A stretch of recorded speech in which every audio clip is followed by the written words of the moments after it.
느헤미야 9장 33절 말씀 우리 같이 읽읍시다. 시작. 그러나 우리가 당한 모든 일에 주는 공의를 주시니 우리는 악을 행하여서 주께서는 진실하게 행하셨음이니이다. 아멘.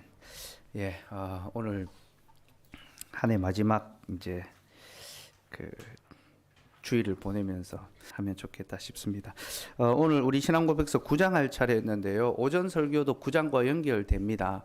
하나님께서 우리에게 굽은 것을 주신 것은 우리가 먼저 하나님의 말씀을 선한 것을 굽게 했기 때문이죠.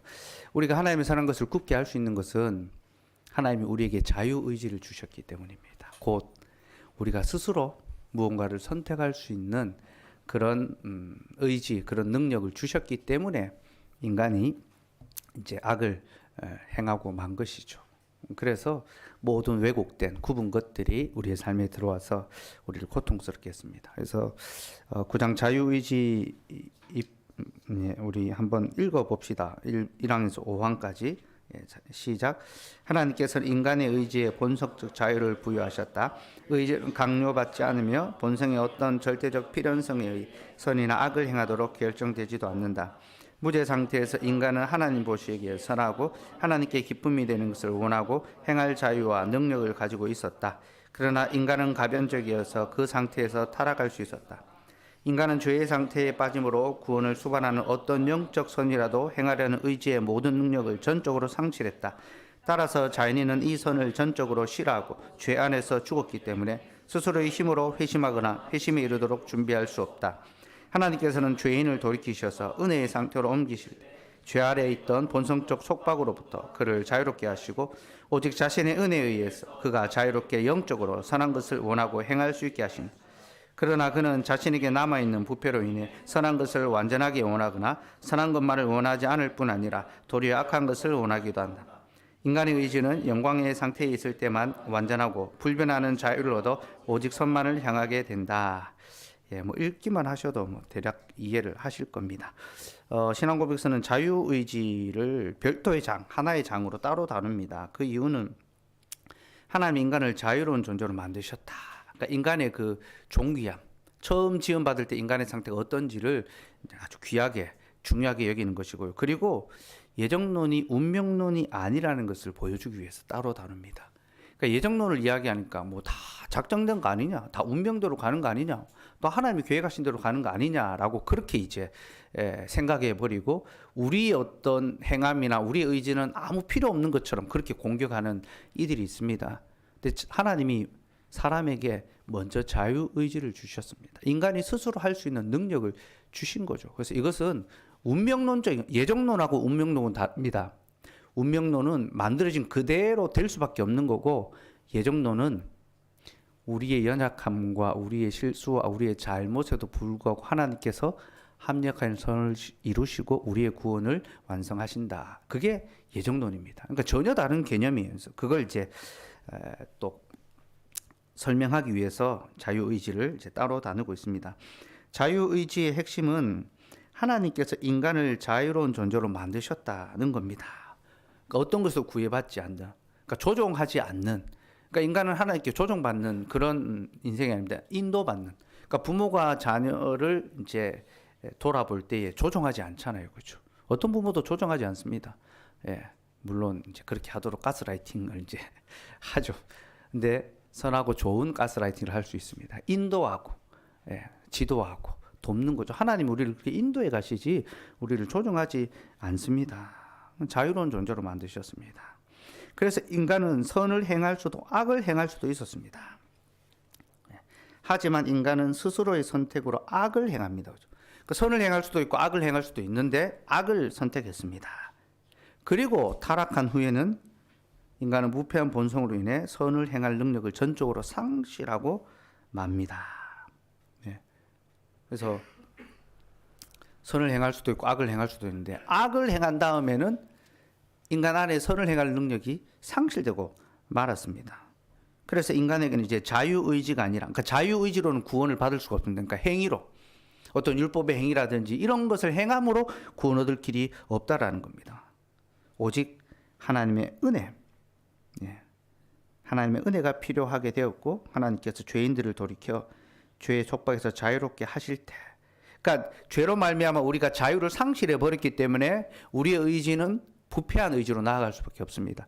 여기서 벗어날 수 있는 길은 하나님 우리를 죄에서 자유하게 하실 때. 그러니까 이해하시겠죠?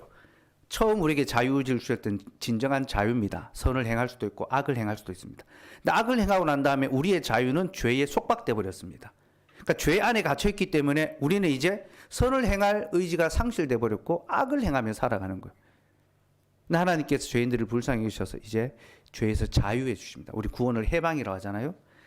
해방됨으로 말미암아 우리에게 이 자유의지가 회복이 되는 거예요. 선을 행할 수 있는 능력이 우리에게 주어지는 거죠. 비로소 선을 원하고 선을 행할 수 있게 됩니다. 하나님, 내가 선을 원합니다. 내가 선을 행하기를 소망합니다. 선을 행하게 되는 거죠. 하지만 인간의 의지는 영광의 상태에서만 완전하기 때문에, 영화롭게 된 주님의 그 품 안에서 완전히 영화되어야지만 온전할 수 있습니다.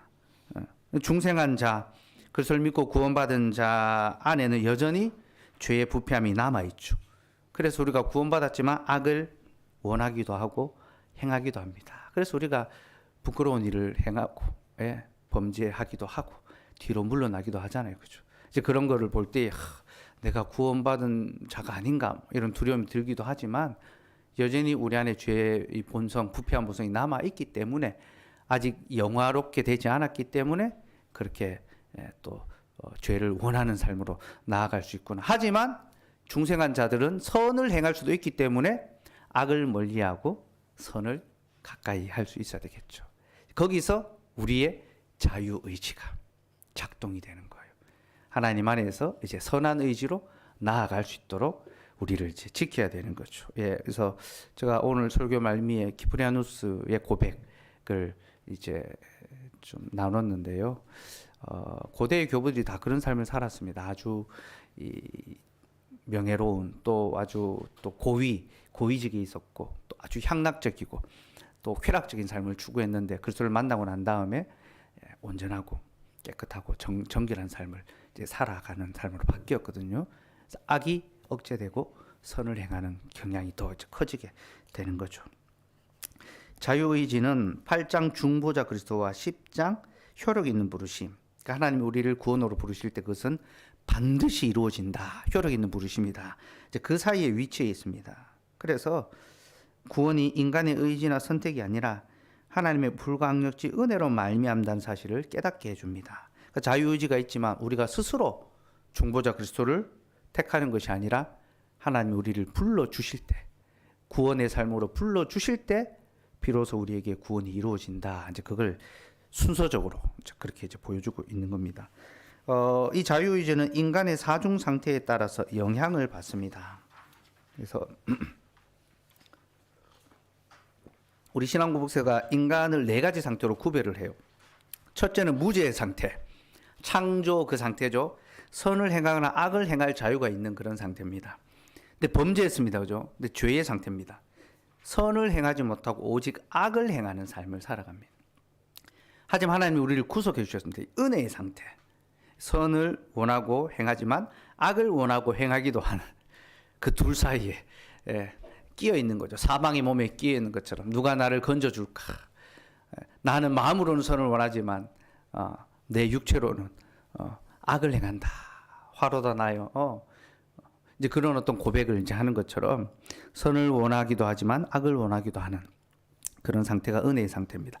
그리고 영화의 상태는 오직 선을 원하고 행하는 하나님 안에서 영원한 삶을 살아가는 이제 그 상태를 가리키죠. 이러한 신앙 고백서의 구분은 아구스티누스의 인간론에 기초해서 정리를 합니다. 아구스티누스는 인간을 네 가지로 구별하는데요. 첫째는 죄를 지을 수 있는 상태. 이 창조의 상태죠. 죄를 지을 수 있는 상태. 둘째는 죄를 안 지을 수 없는 상태. 범죄한 후에는 죄를 안 지을 수가 없는 거예요. 죄만 짓고 살아갑니다. 셋째는 죄를 안 지을 수 있는 상태. 지금 우리의 상태죠. 은혜의 상태. 죄를 안 지을 수 있습니다, 여러분. 이기셔야 되는 거죠. 넷째는 죄를 지을 수 없는 상태. 더 이상 죄를 짓지 못하는 상태. 여기까지 우리가 이제 가야 되겠죠. 주님 안에서 이루어질 것이고 이 땅에 있는 동안은 죄를 안 지을 수 있는 상태, 선을 행할 수 있는 상태. 그래서 우리의 의지가 기쁘고 자유롭게 선을 행하는 삶으로 나아갈 수 있으면 좋겠다 싶고요. 이게 복음 안에 있는 자의 삶입니다. 그래서 우리 느헤미야 9장 33절 다시 한번 보시면요. 네, 한 번 더 읽읍시다. 시작. 그러나 우리가 당한 모든 일에 주는 공의로우시니 우리는 악을 행하였사오나 주께서는 진실하게 행하였음이니이다. 느헤미야가 이제 포로에서 귀환해서 성전을 건축하고 성벽까지 다 세웠습니다. 그리고 성전 봉헌식을 합니다. 성전 봉헌식을 하면서 설교를 합니다. 설교 내용은 이스라엘의 그 시작부터 아브라함부터 지금까지 우리 역사를 쫙 훑어냅니다.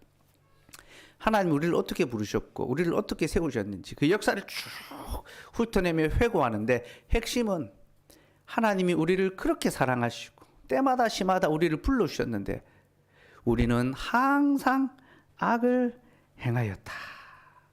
그렇게 이제 이야기합니다. 그 지금 우리가 고통당하는 거, 포로로 끌려갔다가 돌아와서 굉장히 비참한 삶을 살아가고 굽은 것을 경험하는 그런 삶을 살아가는데 이 모든 것은 다 우리의 죄로 말미암았다. 그래서 우리가 당한 모든 일에 주는 공의로우시니 우리는 악을 행하였사오나. 하나님, 우리는 처음부터 지금까지 악을 행하며 살았습니다. 그래서 지금 우리가 당하는 이 고통과 이 굽은 것과 이 괴로움은 하나님의 공의로우심입니다. 주께서 우리에게 행한 그대로 갚으셨습니다. 근데 그렇게 마치지 않죠. 주께서는 진실하게 행하셨습니다. 하나님은 공의롭게 우리의 악을 심판하시고 징계하시지만 그러나 그는 진실하셔서 우리에게 다시 회복의 기회를 베풀어 줍니다. 그래서 느헤미야가 이제 이스라엘 백성들이 다시 하나님의 종이 되기를 소망하며 죽기로 나오기를 약속합니다. 그리고 이름을 다 기입합니다. 우리가 이제 하나님의 자녀로 언약의 백성으로 살기를 소망한 자들은 다 이름 적어라.